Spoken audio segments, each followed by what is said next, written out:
अरे वाह वाह, तरबूजों को खाने में उतना मजा नहीं जितना तरबूजों को नष्ट करने में आ रहा है। यहाँ पर आकर मैंने कोई भी गलती नहीं की। यहाँ पर तो कितनी सारी फसलें खड़ी है खाने के लिए। वो सुअर जंगल से भाग कर आया था। वो प्रत्येक दिन लोगों की फसलों को बर्बाद कर रहा था।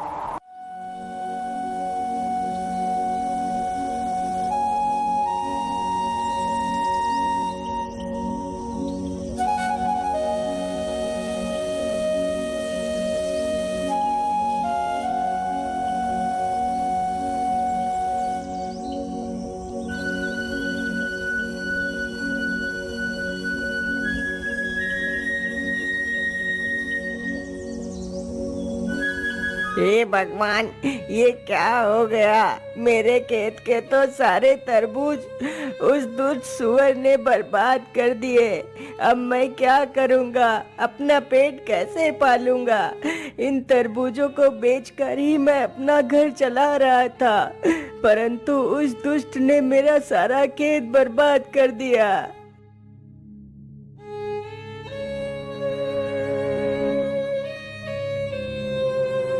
अरे मुन्ना भाया, क्या हुआ? आप रो क्यों रहे हो? अरे मंगलू भाई, सब कुछ तो तुम्हारी आंखों के सामने ही है। उस दुष्ट सुअर ने मेरा सारा खेत बर्बाद कर दिया। मुन्ना किसान की यह बात सुनकर मंगलू थोड़ा सा सहम जाता है।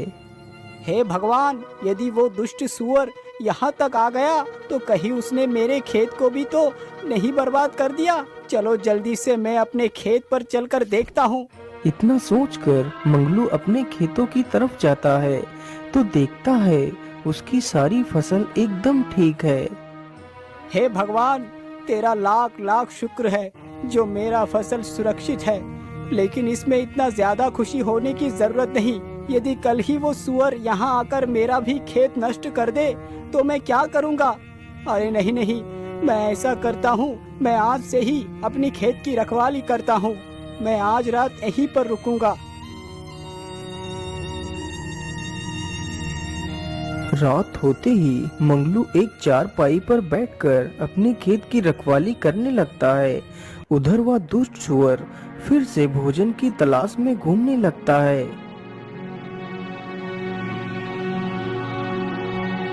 इधर तो खाना दिखाई नहीं दे रहा।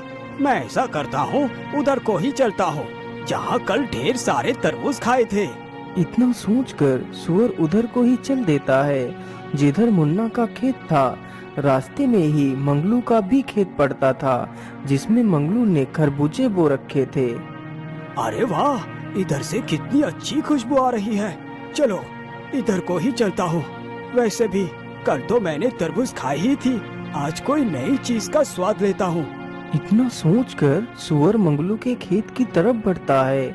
सामने से सुअर को आता देख मंगलू के पसीने छूट जाते हैं। अरे बाप रे बाप, इतना बड़ा सुअर! इसके दांत तो कितने पैने लग रहे हैं। ये तो कितना खतरनाक है। अरे हट हट, भाग जा, भाग दुष्ट सुअर, नहीं तो मैं तुझे मार डालूंगा। इतना बोलकर मंगलू डंडा लेकर सुअर की तरफ बढ़ता है, लेकिन सुअर मंगलू से बिल्कुल भी नहीं डरा। वहाँ से भागना तो दूर, सुअर और उल्टा मंगलू पर हमला करने के लिए आगे बढ़ता है और मंगलू को पूरे खेत में दौड़ाने लगता है। अरे अरे मूर्ख सुअर, तू यहाँ क्या कर रहा है? मेरे ही खरबूजे खाकर मुझ पर ही हमला कर रहा है। मुझे लगता है ये सुअर पागल हो गया है। अरे भागो!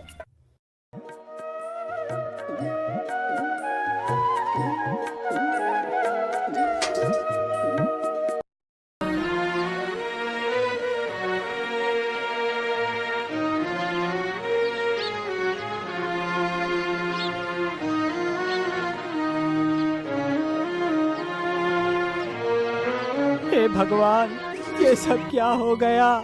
मेरा सारा खेत उस दुष्ट सुअर ने उजाड़ दिया। अब मैं क्या करूंगा? मैं इस दुष्ट को जिंदा नहीं छोड़ूंगा। अरे मंगलू भाई, उस दुष्ट सुअर का तो आतंक बढ़ता ही जा रहा है। लेकिन मुन्ना भाया, आखिर हम उस दुष्ट जानवर का कर भी क्या सकते हैं? अरे भाई, आप मेरी सलाह मानो तो हमें महाराज के पास चलना चाहिए, वो हमारी मदद जरूर करेंगे। इतना सोचकर मंगलू और मुन्ना तथा गांव के कुछ लोग राजा के महल में पहुंचते हैं।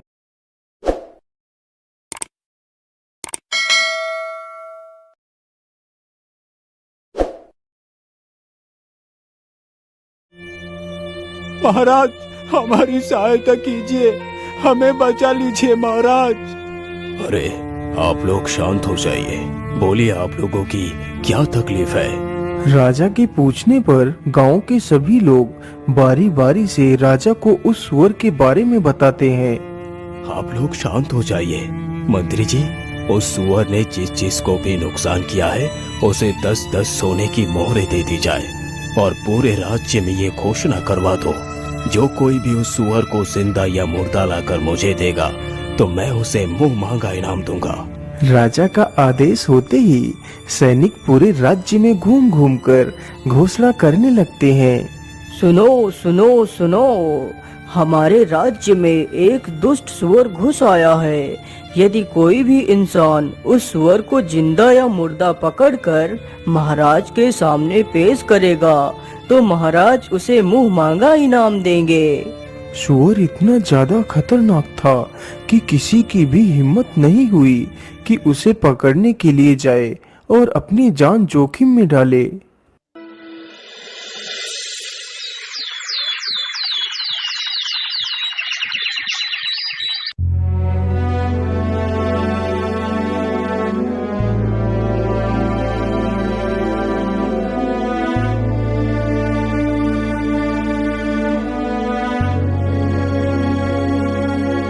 अरे मंत्री जी, क्या आपने राज्य में मेरी घोषणा नहीं सुनाई? अभी तक कोई भी व्यक्ति उस सुअर को पकड़ने के लिए क्यों नहीं आया? महाराज, मुझे क्षमा कीजिए, लेकिन मैंने पूरे राज्य में यह घोषणा करवाई थी। महाराज, मुझे लगता है वह सुअर बहुत खतरनाक है, इसलिए कोई भी व्यक्ति जानबूझकर अपनी जान को जोखिम में नहीं डालना चाहता। परंतु मंत्री जी, यदि ऐसा ही रहा तो वो सुअर हमारे पूरे राज्य का विनाश कर देगा। महाराज, उस सुअर को पकड़ना या फिर मारना किसी आम आदमी के बस की बात नहीं है। मंत्री जी, मुझे लगता है मुझे अपनी शर्त को बदलना होगा। इसीलिए मंत्री जी, तुम जाओ और पूरे राज्य में ये घोषणा कर दो, यदि कोई भी मुझे उस सुअर को जिंदा या मुर्दा पकड़ कर देगा तो मैं उसे अपना आधा राज्य तथा अपनी राजकुमारी की विवाह भी उसी वीर के साथ करवा दूंगा। सुनो सुनो सुनो, राजा ने अपनी शर्त बदल दी है। अब यदि कोई इंसान उस सुअर को जिंदा या मुर्दा लाकर राजा को देगा तो राजा उसे अपना आधा राज्य दे देगा तथा अपनी पुत्री का विवाह उसी के साथ कर देगा। सैनिक पूरे राज्य में यह घोषणा करते हैं। उन सैनिकों की बात दो भाई चुपचाप खड़े होकर सुन रहे थे। बड़े भाई का नाम राकेश तथा छोटे भाई का नाम भोला था। राकेश बड़े ही कुटिल स्वभाव का था, जबकि भोला तो मानो भोला ही था। वह दोनों बहुत ही गरीब थे। अरे भोला, क्या तुमने भी वही सुना जो मैंने सुना है? हाँ भैया, आपने एकदम ठीक ही सुना है। अब तो मैं ही उस सुअर को मार कर लाऊंगा और राजकुमारी से विवाह कर बन जाऊंगा इस राज्य का राजा। इसीलिए मैं तो चला महाराज के पास। इतना कहकर राकेश वहां से चला जाता है और भोला भी अपने घर की तरफ चला जाता है।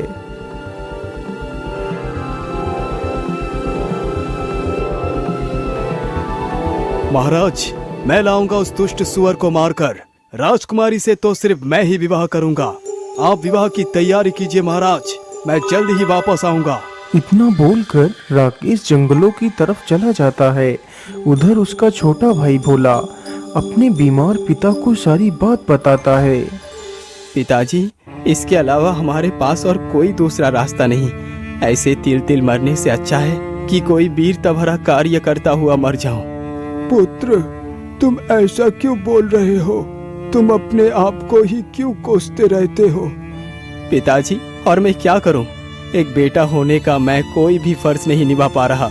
यदि मैं आपका दवाई भी नहीं ला पा रहा तो मैं कैसा बेटा हूँ पिताजी। भैया तो कुछ भी नहीं करते, दिन भर इधर उधर घूमते रहते हैं। मैं अकेला घर नहीं चला पा रहा पिताजी, मैं क्या करूँ। पुत्र, तुम दुखी मत हो, भगवान पर भरोसा रखो, सब कुछ ठीक हो जाएगा। पिताजी, यदि सचमुच भगवान सब कुछ ठीक कर देंगे तो मैं भगवान के सहारे ही उस दुष्ट सुअर को पकड़ने के लिए जाऊंगा। यदि ईश्वर ने चाहा तो मैं जरूर अपने मकसद में कामयाब होऊंगा। ठीक है बेटा, यदि तुम्हारी यही इच्छा है तो तुम जा सकते हो।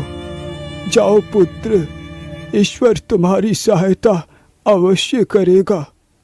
ठीक है पिताजी, अब मैं चलता हूँ।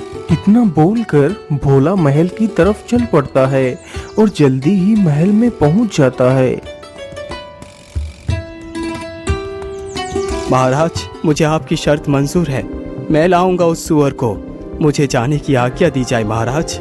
ठीक है पुत्र, तुम जा सकते हो। राजा की आज्ञा मिलते ही भोला एक तलवार लेकर जंगलों की तरफ निकल पड़ता है। उधर भोला का भाई राकेश पूरे जंगल में इधर उधर घूमता है, लेकिन उसे सुअर कहीं भी दिखाई नहीं देता। अरे बाप रे बाप, सुबह से घूमते घूमते तो मुझे दोपहर हो चुकी है, अभी तक मुझे वो सुअर दिखा ही नहीं दिया। इतना कहकर राकेश फिर आगे बढ़ता है और इधर उधर उस सुअर को ढूंढने लगता है। अरे राम राम राम, इतनी कड़कती धूप में मुझसे चला नहीं जा रहा। भाड़ में जाए वो सुअर, अब तो मैं इससे आगे और नहीं चल सकता।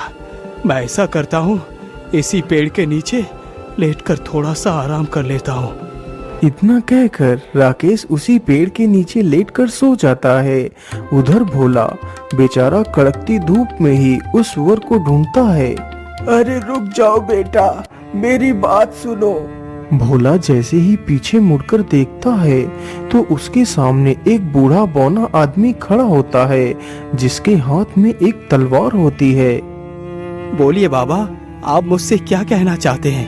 अरे बेटा, तुम तो कितने कठोर हो, इस कड़कती धूप में भी पैदल चलकर उस सुअर को ढूंढ रहे हो। वाकई तुम तो कितने परिश्रमी हो, इसलिए मैं तुम्हें कुछ देना चाहता हूँ पुत्र। बोलिए बाबा, आप मुझे क्या देना चाहते हैं? बेटा, तुम मेरी इस तलवार को ले लो। यह तलवार बहुत शक्तिशाली है, इसके वार से आज तक कोई भी शत्रु नहीं बच पाया। लेकिन बाबा, आप हो कौन, और आप ये तलवार मुझे क्यों दे रहे हैं, जबकि आप खुद इस तलवार से उस दुष्ट सुअर को मारकर राजा से बहुत कुछ प्राप्त कर सकते हैं। बेटा, मैं यहीं पास के गांव में ही रहता हूँ। जब मुझे पता चला कि तुम उस सुअर को मारने के लिए जा रहे हो, तो मैंने सोचा कि क्यों ना मैं इस तलवार को तुम्हें दे दूं, क्योंकि बेटा अब तो मैं बूढ़ा हो चुका हूँ और मैंने अपनी सारी जिंदगी जी ली है, लेकिन अभी तुम्हारी तो सारी जिंदगी पड़ी है जीने के लिए। इसलिए बेटा, मुझसे ज्यादा तुम्हें इस तलवार की जरूरत है, इसलिए तुम इस तलवार को रख लो। ठीक है बाबा, लाइए, मुझे अपनी तलवार दे दीजिए। अच्छा बाबा, अब मैं चलता हूँ। इतना कहकर भोला हाथ में तलवार लेकर जंगल में आगे बढ़ता है। भोला चलते चलते एक गुफा के पास पहुंचता है। अरे ये क्या, यहाँ पर तो किसी जानवर के पैर के निशान है। कहीं ये निशान उस सुअर के तो नहीं है? हाँ, जरूर ये निशान उस सुअर के ही है। चलो, मैं इस गुफा के भीतर चलकर देखता हूँ। इतना कहकर भोला गुफा के भीतर घुस जाता है। ये गुफा तो कितनी डरावनी है, आखिर वो सुअर कहाँ पर हो सकता है? अरे इधर से तो किसी की आवाज आ रही है, कहीं इस ओर ही तो वो सुअर नहीं है? इतना कहकर भोला उसी ओर चल पड़ता है जिस ओर से वह आवाज आ रही थी। कुछ दूर चलते ही भोला देखता है कि वह जंगली सुअर कुछ तरबूज और फलों को खा रहा है। अरे दुष्ट सुअर, तू गांव वालों को तकलीफ देकर आराम से यहाँ पर मस्ती कर रहा है। मैं तुझे जिंदा नहीं छोड़ूंगा। इतना कहकर भोला सुअर की तरफ बढ़ता है। सुअर भी इतना खूंखार था कि वह भी भोला पर हमला करने के लिए उसकी तरफ बढ़ता है। सुअर जैसे ही भोला के ऊपर छलांग मारता है, तभी भोला अपनी तलवार को सुअर के सीने में उतार देता है। इस प्रकार वह दुष्ट सुअर भोला के हाथों मारा जाता है। सुअर तो मर गया, चलो अब इसे अपने कंधों पर उठाकर ले चलता हूँ। इतना कहकर भोला उस सुअर को अपने कंधों पर लाद कर चल देता है।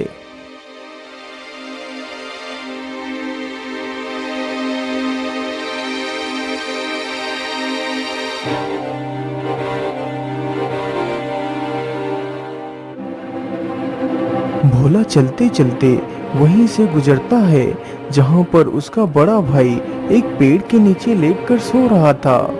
अरे बड़े भैया तो यहाँ पर सोए हुए हैं, चलो मैं उन्हें जगाकर अपने साथ ले चलता हूँ।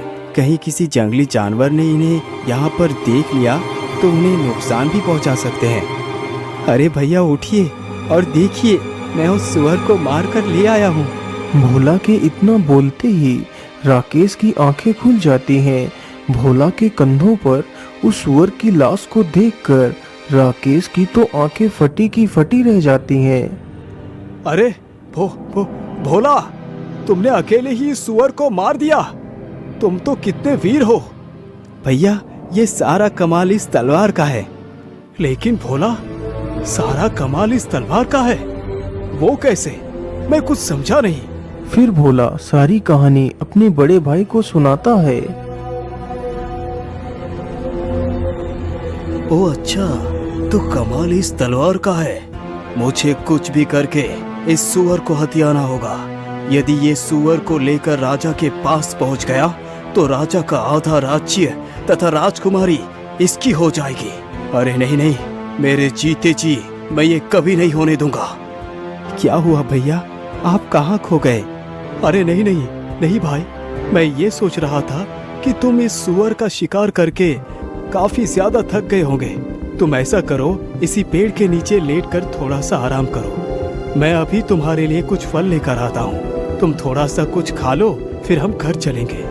ठीक है भैया, जैसी आपकी इच्छा, मैं यहीं पर रुक जाता हूँ। इतना सुनकर राकेश जल्दी ही वहाँ से चला जाता है।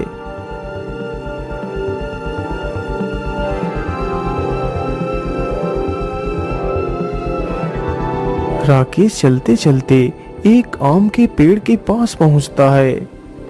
अरे वाह, इसमें तो कितने सारे आम लगे हुए हैं। चलो इसी में से कुछ आम तोड़ लेता हूँ। राकेश तुरंत ही एक पत्थर उठाता है और पेड़ पर फेंकता है तो कुछ आम टूटकर नीचे गिर जाते हैं।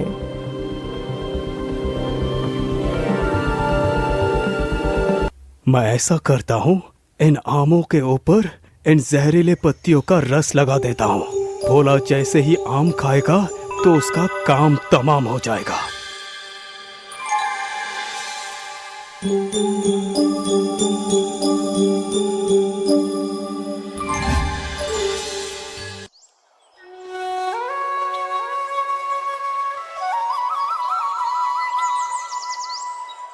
अरे भोला, उठो उठो, देखो मैं तुम्हारे लिए फल तोड़ कर ले आया हूँ। इतना सुनते ही भोला आंखें खोलकर देखता है तो उसके सामने कई सारे आम के फल रखे हुए होते हैं। तो भोला उसमें से एक आम का फल उठा लेता है। भैया आप भी खाइए ना, आप चुपचाप क्यों बैठे हैं? अरे नहीं नहीं भाई, मैं ये फल नहीं खा सकता। ये फल तो मैं सिर्फ तुम्हारे लिए लाया हूँ। मैं तो पेड़ के पास बैठकर ढेर सारे फल खाकर आया हूँ। अब तो मेरे पेट में बिल्कुल भी जगह नहीं बची है कि मैं कुछ और खाऊं।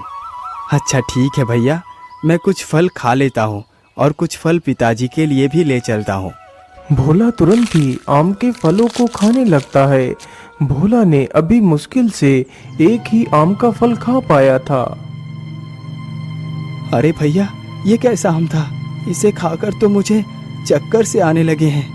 इतना कहकर बेचारा भोला जमीन पर गिर जाता है। अरे वाह वाह, भोला तो गया काम से। अब तो मैं बनूंगा राजा। चलो मैं ऐसा करता हूँ, इसकी लाश को कहीं दूर झाड़ियों में दफना देता हूँ।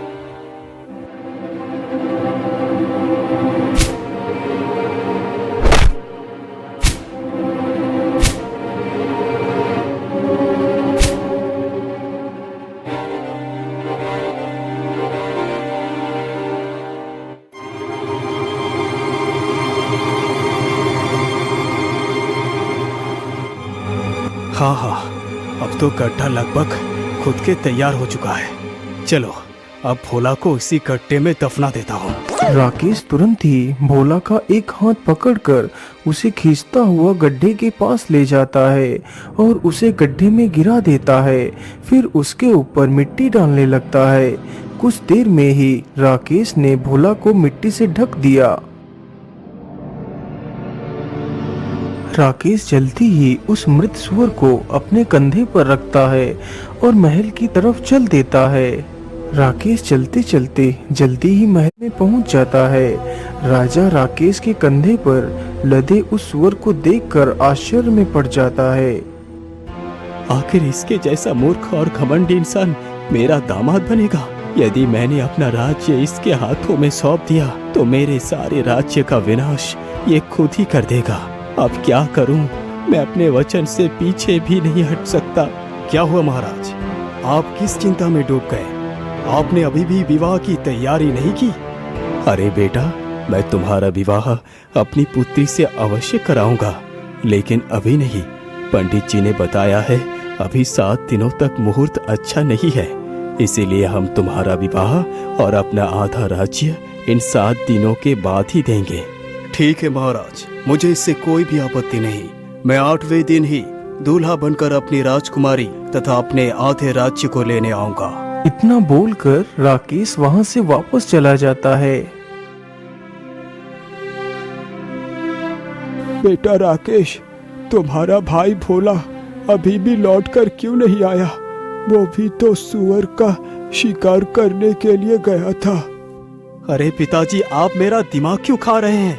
मुझे क्या पता भोला कहाँ गया। आप खुद ही चले जाइए और भोला को ढूंढ कर ले आइए। लेकिन बेटा, तुम तो अच्छी तरह जानते हो कि मैं उठ चल नहीं सकता। बेटा, तुम खुद जाकर देख आओ तुम्हारा भाई कहाँ है। पिताजी, मैं कहीं नहीं जाऊंगा। यदि वो वापस नहीं आया तो इसका मतलब उसे किसी जंगली जानवर ने खा लिया होगा। अरे नहीं नहीं बेटा, तुम ये कैसी बातें कर रहे हो? तुम इतने कठोर मत बनो। ये मत भूलो कि वो तुम्हारा ही भाई है। बेटा, बुरे वक्त में एक भाई ही दूसरे भाई का सहारा बनता है।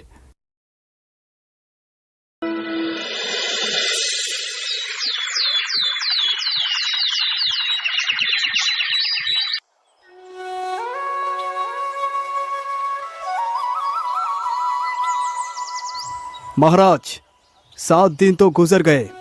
आज तो शुभ मुहूर्त है।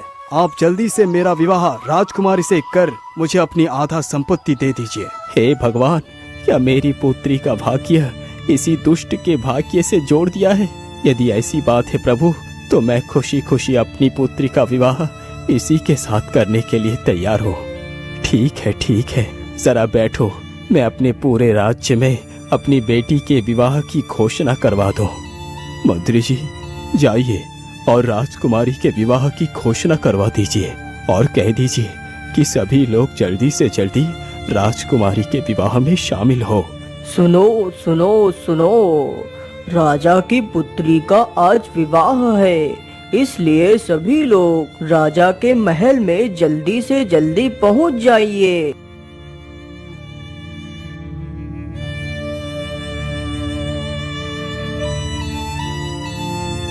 रुक जाइए पंडित जी, ये विवाह नहीं हो सकता। अरे भोला बेटा, तुम कहां से आ गए?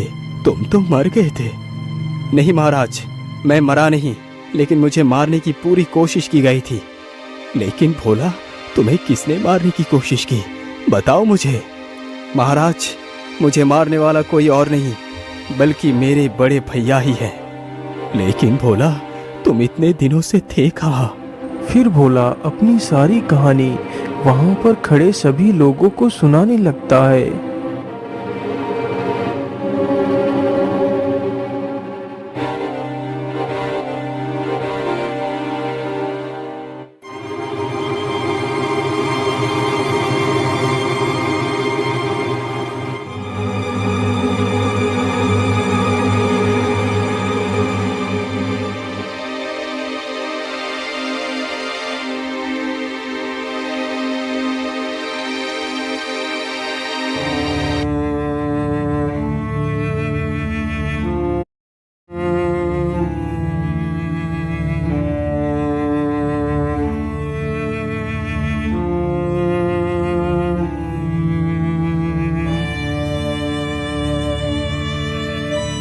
अरे मेरी एक बकरी कहाँ चली गई?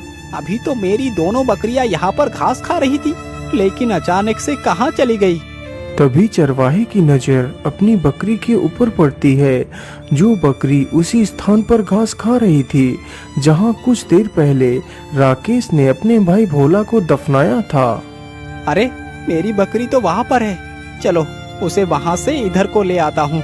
इतना कहकर चरवाहा अपनी बकरी को हाँकने के लिए जाता है तो देखता है कि वहाँ पर ताजी मिट्टी खुदी हुई पड़ी है। उसी मिट्टी के भीतर से एक हाथ बाहर निकला हुआ है। राकेश ने जल्दबाजी में अपने भाई को दफनाया था तो उसका एक हाथ मिट्टी के बाहर ही रह गया था। यह देखकर तो चरवाहा काफी डर जाता है। अरे राम राम राम, ये हाथ किसका है?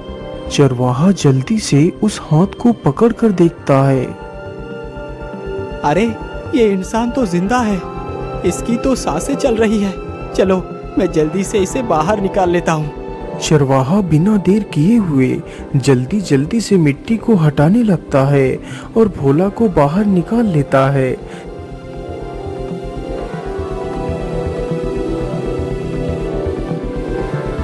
अरे भाग्यवान, तुम जरा इसका ध्यान रखना, मैं अभी वैद्य जी को बुलाकर ले आता हूँ। चरवाहा तुरंत ही वैद्य के घर जाता है।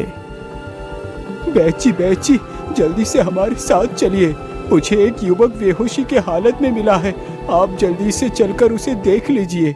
चरवाहे की यह बात सुनकर वैद्य उसके घर जाकर देखता है तो भोला की सांसें चल रही होती हैं, लेकिन उसे होश नहीं आया हुआ होता है।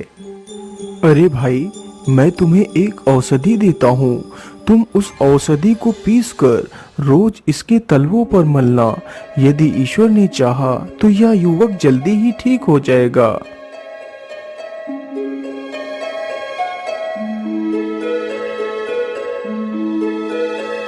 वह चरवाहा प्रत्येक दिन उस औषधि को भोला के तलवों पर मलता रहता है, शायद इसी उम्मीद में कि भोला को होश आ जाए। इसी प्रकार धीरे धीरे 7 दिन गुजर जाते हैं।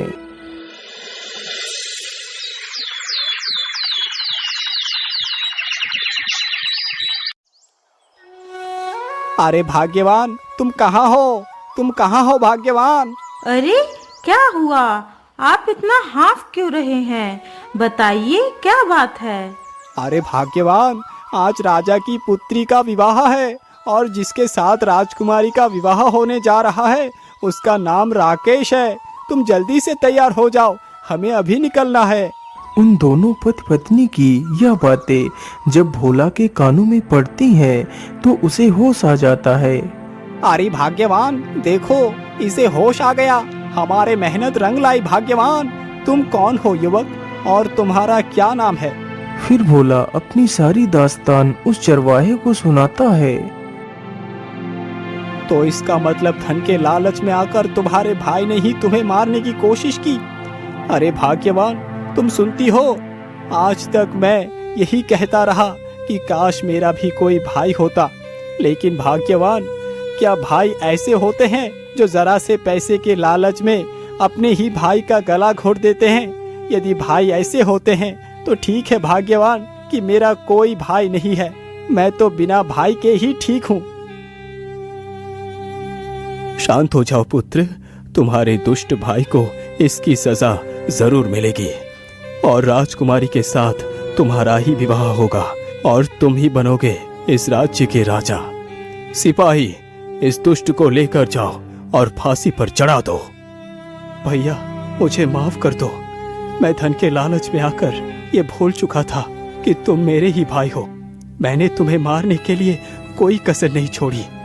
इसकी सजा तो मुझे मिलनी ही चाहिए, लेकिन मेरे भाई, हो सके तो मेरी भूल को क्षमा कर देना। यदि तुमने मुझे क्षमा नहीं किया तो मैं मरकर भी तड़पता रहूंगा। चलो सैनिकों, मैं आपके साथ चलने के लिए तैयार हूँ। रुक जाओ सैनिकों, छोड़ दो मेरे भाई को। अरे बेटा, तुम ये क्या कर रहे हो? तुम अपने कातिल पर रहम दिखा रहे हो। महाराज, मुझे क्षमा कर दीजिए। मैं मानता हूँ कि मेरे भाई ने जो भी किया है वो बहुत गलत था, लेकिन उसने अपनी गलती को स्वीकार लिया है। महाराज, जो गलती उसने की वो गलती मैं नहीं कर सकता।